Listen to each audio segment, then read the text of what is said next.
বৃহস্পতিবার 9 অক্টোবর 6 দিনের ভারত সফরে এসেছেন আফগানিস্তানের বিদেশ মন্ত্রী আমির খান মুত্তাকি। শুক্রবার ভারতের বিদেশ মন্ত্রীর সঙ্গে বৈঠকের পর তিনি আলাদা করে সাংবাদিক বৈঠকও করেন। সেই বৈঠকে সাংবাদিকদের মুখোমুখি হয়ে তিনি বেশ কিছু প্রশ্নের উত্তর দেন। মহিলা সাংবাদিকদের প্রবেশাধিকার না থাকা নিয়ে তুমুল শোরগোল শুরু হয়ে গিয়েছে দেশজুড়ে। এরই মধ্যে শনিবার 11 অক্টোবর উত্তরপ্রদেশের দেওবন্দে দারুল উলামে যান আফগানিস্তানের বিদেশ মন্ত্রী আমির খান মুত্তাকি। কড়া নিরাপত্তায় তিনি পৌঁছান যোগীর রাজ্য দেওবন্দে। তার উপরে পুষ্পবৃষ্টি করা হয়। গাড়ি থেকে নেমে তাকে হাত নাড়তে দেখা যায়। এরপর কার্যত ভিড় ঠেলে মুত্তাকি ঢুকে যান দারুল উলামে। এই দারুল উলুম হলো দক্ষিণ এশিয়ার মুসলিমদের সবচেয়ে বেশি প্রভাবশালী শিক্ষা প্রতিষ্ঠান। সেখানকার উপাচার্যের সঙ্গে দেখা করেন আফগান বিদেশ মন্ত্রী। দিল্লি থেকে সড়কপথেই দেওবন্দে পৌঁছান আফগানিস্তানের বিদেশ মন্ত্রী। যোগীর রাজ্য উত্তরপ্রদেশ তার সাহারানপুরে দেওবন্দে অবস্থিত এই দারুল উলাম গোটা দক্ষিণ এশিয়ার মুসলিমদের কাছে এই শিক্ষা প্রতিষ্ঠান অত্যন্ত প্রভাবশালী। জানা যায় একটি গাছের তলায় বসে ইসলাম চর্চার মাধ্যমেই শুরু হয়েছিল দারুল উলামের। কিন্তু হঠাৎ করে সরকারি সফরে এসে ইসলামিক শিক্ষাঙ্গনে কেন গেলেন আফগান বিদেশমন্ত্রী? যেটা জানা যাচ্ছে যে এই তালিবানদের সঙ্গে দারুল উলামের যোগ অনেক দিনের। বলা হয় বর্তমান তালিবান সরকারের বহু শীর্ষ নেতা, এমনকি তাদের নানা সংগঠনের বহু শীর্ষ কমান্ডার পাকিস্তানের দারুল উলাম এখান থেকেই পড়াশোনা করেছেন। পাকিস্তানের শিক্ষা প্রতিষ্ঠানের সঙ্গে আবার যোগ রয়েছে যোগীর রাজ্যে। দেওবন্দের আদর্শে তৈরি হয়েছিল দারুল উলামটি। এমনকি তালিবানদের সূত্রপাত এই দারুল উলুমেই। পাকিস্তানের দারুল উলুমের প্রতিষ্ঠাতা মৌলানা আব্দুল হক, তিনি নিজে পড়াশোনা করেছিলেন উত্তরপ্রদেশের দেওবন্দের এই দারুল উলুমে। তারপর সেখানে শিক্ষক হিসেবে যোগদান করেন। পরবর্তীতে পাকিস্তানের দারুল উলুম গঠন।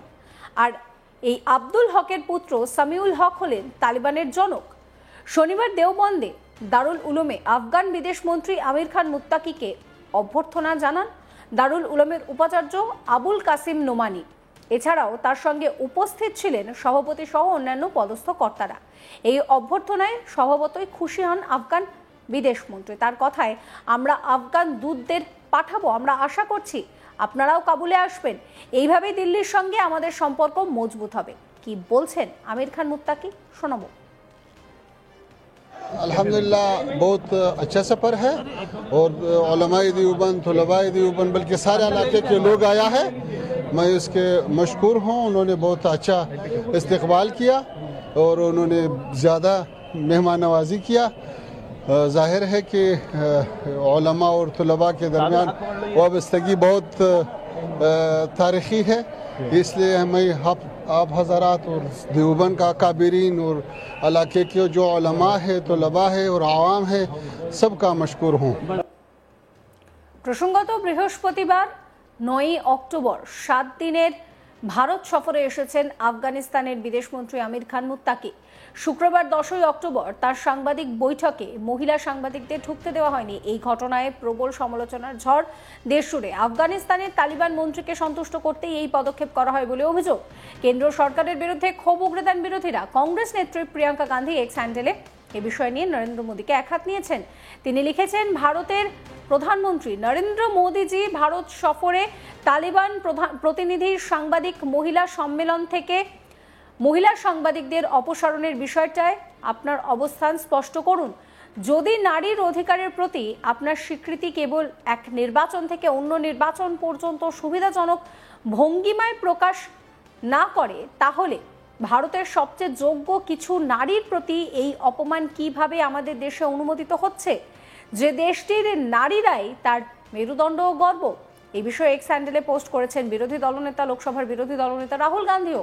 তিনি লিখেছেন, মিস্টার মোদি, যখন আপনি একটি পাবলিক ফোরাম থেকে মহিলা সাংবাদিকদের বাদ দেওয়ার অনুমতি দেন, তখন আপনি ভারতের প্রতিটা মহিলাকে বলেছেন যে আপনি তাদের পক্ষে দাঁড়ানোর জন্য এত দুর্বল। আমাদের দেশে মহিলাদের প্রতিটি ক্ষেত্রে সমান অংশগ্রহণের অধিকার রয়েছে। এই ধরনের বৈষম্যের মুখে আপনার নীরবতা নারী শক্তির ওপর আপনার স্লোগানের শূন্যতাকে প্রকাশ করে। মোদী সরকারের এহেন আচরণের জন্য হতাশ কংগ্রেস নেতা পি চিদম্বরম। তিনি বলেন, আমি হতবাক যে আফগানিস্তানের আমির খান মুত্তাকির সাংবাদিক সম্মেলনে নারী সাংবাদিকদেরকে বাদ দেওয়া হয়েছে।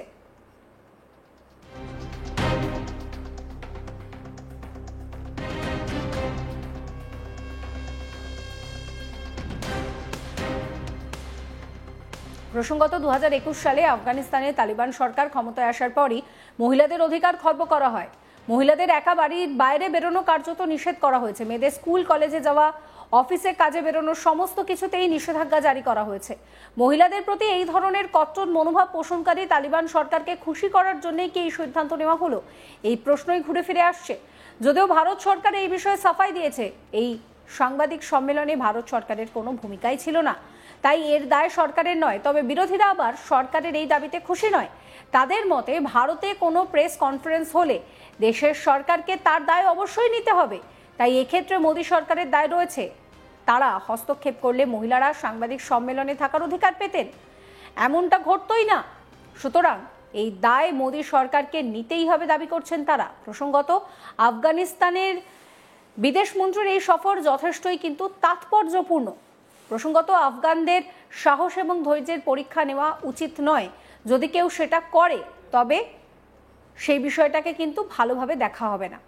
রীতিমতন হুঁশিয়ারি দিতে শোনা গিয়েছে আফগানিস্তানের বিদেশমন্ত্রীকে। কি বলছেন তিনি শোনাবো।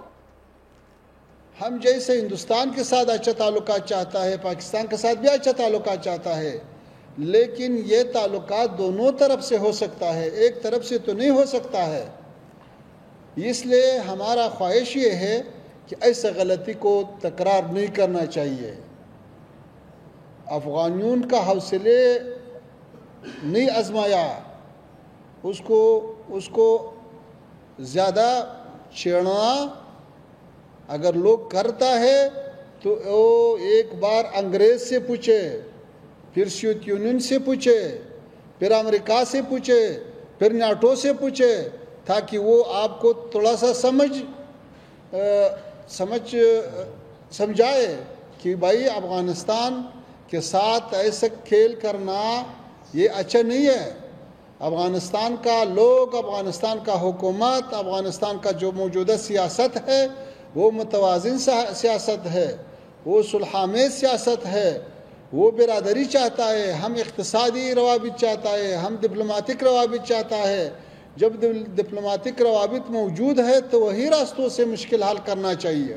मोहतरम ज़बीउल्लाह मुजाहिद साहब ने रिपोर्ट दिया कि काबुल में एक आवाज़ सुनाया, तो रात भर उसकी जो तलाश हुआ अभी तक कोई नुकसान का कोई ख़बर नहीं आया है, और ये भी पता नहीं चला कि ये आवाज़ क्या चीज़ के थे। क्या उधर कोई मादनियात में काम करने वालों ने कुछ चीज़ों को धमाका दिया या कोई बात है। अलबत्ता सरहदी इलाकों में जो हमारे दूर दराज इलाके हैं।